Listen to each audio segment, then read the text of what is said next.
ನಮಸ್ಕಾರ. ಭಾರತದ ಶಿಕ್ಷಣ ಕ್ಷೇತ್ರದಲ್ಲಿ ಒಂದು ಅಪರೂಪದ ವಿಭಿನ್ನವಾದ ವಿಶಿಷ್ಟ ಸಂಶೋಧನೆಗಳಿಗೆ ಅಡಿಗಲ್ಲು ಹಾಕಿದ ಸ್ವರೂಪ ಅಧ್ಯಯನ ಕೇಂದ್ರಕ್ಕೆ ಸ್ವಾಗತ. ಸ್ವರೂಪ ಅಂದರೆ ಸೆಲ್ಫ್, ಅರ್ಥಾತ್ ಸ್ವರೂಪ ಅಧ್ಯಯನ.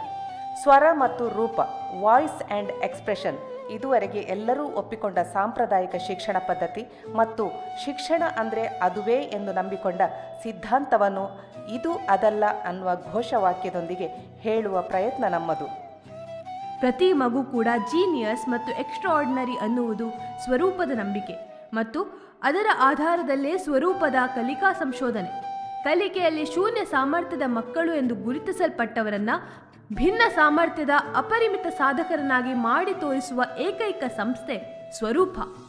ಶಿಕ್ಷಣ ತರಬೇತಿ ಸಂಸ್ಥೆ ಡಯಟ್ನಲ್ಲಿ ಶಿಕ್ಷಕರಾಗಿದ್ದ ಗೋಪಾಳ್ಕರ್ ತನ್ನ 40 ವರ್ಷಗಳ ಶೋಧನೆ ಮತ್ತು ಸಾಧನೆಗಳ ಹಿನ್ನೆಲೆಯಲ್ಲಿ ರೂಪುಗೊಳಿಸಿದ ಶಿಕ್ಷಣ ಪದ್ಧತಿ ಸ್ವರೂಪ ಕಲಿಕೆ. ಸ್ವರೂಪ ತಂತ್ರ, ಸ್ವರೂಪ ಸಿದ್ಧಾಂತ, ಸ್ವರೂಪ ಮನೋವಿಜ್ಞಾನ, ಸ್ವರೂಪ ಶಿಕ್ಷಣ ಮತ್ತು ಸ್ವರೂಪ ಸ್ಮರಣ ಶಕ್ತಿ ಈ ಪಂಚಸೂತ್ರಗಳ ಮೂಲಕ ರೂಪುಗೊಂಡಿರುವ ಸ್ವರೂಪ ಕಲಿಕಾ ಪದ್ಧತಿ. 10 ನೆನಪಿನ ತಂತ್ರಗಳು, 10 ಬೌದ್ಧಿಕ ಕೌಶಲ್ಯಗಳು, 10 ಗುಣಗಳ ಹಸ್ತಾಂತರ, ಇವುಗಳ ಮೂಲಕ ಮೆಮೊರಿ ಡೆವಲಪ್ಮೆಂಟ್ ಹಾಗೂ ಬ್ರೈನ್ ಸ್ಕಿಲ್ ಡೆವಲಪ್ಮೆಂಟ್ ಅನ್ನು ಸುಲಭವಾಗಿ ಸಾಧಿಸುವುದು ಸಾಧ್ಯ ಎಂದು ಸಾಬೀತು ಮಾಡಿದ್ದೇವೆ. 10 ತಂತ್ರಗಳ ಮೂಲಕ ಪಾಠಗಳನ್ನು ಸರಳವಾಗಿ ನೆನಪಿಟ್ಟುಕೊಳ್ಳುವುದು, 10 ಪ್ರತಿಭೆಗಳನ್ನು ಮೈಗೂಡಿಸಿಕೊಳ್ಳುವುದು, 20 ಭಾಷೆಗಳನ್ನು ಕಲಿಯುವುದು ಮತ್ತು ಅದನ್ನು ನಿತ್ಯ ಪ್ರದರ್ಶನ ಮಾಡುವುದು. ಇದು ಸ್ವರೂಪದ 10x10 ರಾಷ್ಟ್ರೀಯ ಶಿಕ್ಷಣ ನೀತಿ. ಈಗಾಗಲೇ ಸ್ವರೂಪದ ಮಕ್ಕಳ ಸಾಧನೆಗಳನ್ನು ರಾಜ್ಯದ ಎಲ್ಲ ಜಿಲ್ಲೆ ಹಾಗೂ ತಾಲೂಕು ಕೇಂದ್ರಗಳಲ್ಲಿ ಶಿಕ್ಷಣ ಜಾಗೃತಿ ಜಾಥಾ ಮೂಲಕ 1600ಕ್ಕೂ ಹೆಚ್ಚು ಪ್ರದರ್ಶನ ನೀಡಿ 6 ಲಕ್ಷಕ್ಕೂ ಹೆಚ್ಚು ಮಂದಿ ವೀಕ್ಷಿಸಿದ್ದಾರೆ ಮತ್ತು ಇಂತಹ ಶಿಕ್ಷಣ ಪದ್ಧತಿ ರಾಜ್ಯಕ್ಕೆ ಬೇಕೇ ಬೇಕೆನ್ನುವ ಬೇಡಿಕೆಯನ್ನಿಟ್ಟಿದ್ದಾರೆ. 1 ಟೀಚರ್ 10 ಸ್ಟೂಡೆಂಟ್ ಎಂಬ ಪರಿಕಲ್ಪನೆಯಲ್ಲಿ ಸ್ವರೂಪ ಸ್ಟಡಿ ಟೂರ್ ಮೂಲಕ ಪ್ರತಿ ಶಾಲೆಗಳನ್ನು ತಲುಪುವ ಯೋಜನೆ ನಮ್ಮದು. ಇದಕ್ಕೆ ಸಾಹಿತಿ ಹಾಗೂ ಕಲಾವಿದೆ ಸುಮಾ ಅಡ್ಕರ್ ಮತ್ತು 8 ವರ್ಲ್ಡ್ ರೆಕಾರ್ಡ್ ಮಾಡಿರುವ ಆದಿಸ್ವರೂಪ ಸಾಥಿಯಾಗಿದ್ದಾರೆ. ಸ್ವರೂಪದ ಪ್ರಯೋಗಕ್ಕೆ ಬೆನ್ನೆಲುಬಾಗಿ 100 ಮಂದಿ ಕೈಜೋಡಿಸಿದ್ದಾರೆ.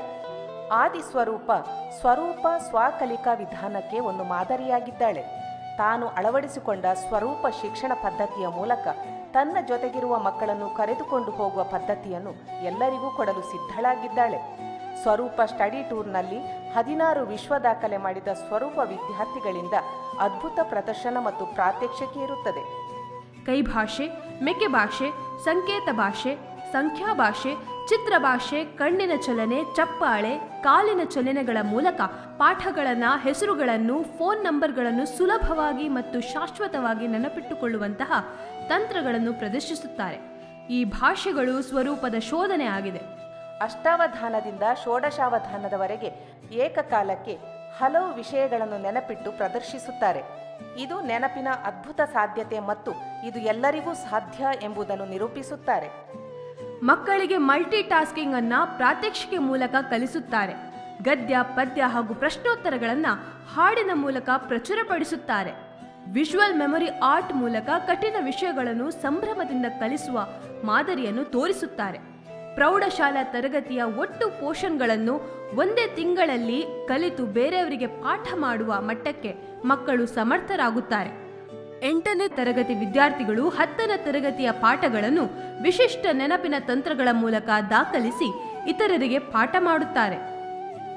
ರುಬಿಕ್ ಕ್ಯೂಬ್ ಕಸರತ್ತುಗಳು, 2 ಕೈಗಳಲ್ಲಿ 20 ರೀತಿಯಲ್ಲಿ ಬರೆಯುವುದು, ಚಿತ್ರಗಳ ಮೂಲಕ ಪಾಠಗಳನ್ನು ದಾಖಲಿಸುವುದು, ಹೀಗೆ ಒತ್ತಡವಿಲ್ಲದ ಸಂಭ್ರಮದ ಕಲಿಕೆಗೆ ಒಂದು ಸೂಕ್ತ ವೇದಿಕೆ ಹಾಗೂ ಒಂದು ಪರ್ಯಾಯ ಶಿಕ್ಷಣ ವ್ಯವಸ್ಥೆ ಅಂದರೆ ಅದು ಸ್ವರೂಪಾಧ್ಯಯನ. ಮಕ್ಕಳಿಗೆ ಶಿಕ್ಷೆ ಆಗಿರುವ ಶಿಕ್ಷಣವನ್ನು ಸಂತಸ ಹಾಗೂ ಸಂಭ್ರಮದ ಕಲಿಕೆಯನ್ನಾಗಿ ಮಾರ್ಪಡಿಸಲು ಸಾಧ್ಯ ಮತ್ತು ಅದರಿಂದ ನಿರೀಕ್ಷಿತ ಫಲಿತಾಂಶ ಕೂಡ ಸಾಧ್ಯ ಅನ್ನುವುದರ ನಿರೂಪವೇ ಸ್ವರೂಪ. ನಮ್ಮ ರಾಷ್ಟ್ರದ ಶೈಕ್ಷಣಿಕ ಅಭಿವೃದ್ಧಿಗೆ ಸ್ವರೂಪದೊಂದಿಗೆ ಸರ್ವರು ಕೈಜೋಡಿಸುವುದು ಮತ್ತು ಪರ್ಯಾಯ ಶಿಕ್ಷಣ ಕ್ರಾಂತಿಗೆ ಪಣ ತೊಡುವುದು ಇಂದಿನ ತುರ್ತು ಅಗತ್ಯವಾಗಿದೆ. ನಾವು ನಿಮ್ಮಲ್ಲಿಗೆ ಬರುತ್ತಿದ್ದೇವೆ, ನಮ್ಮೊಂದಿಗೆ ಮಾತಾಡಿ. ಇದು ಅದಲ್ಲ ಅನ್ನುವುದನ್ನು ಮನದಟ್ಟು ಮಾಡಿಕೊಳ್ಳಿ. ನಮಸ್ಕಾರ.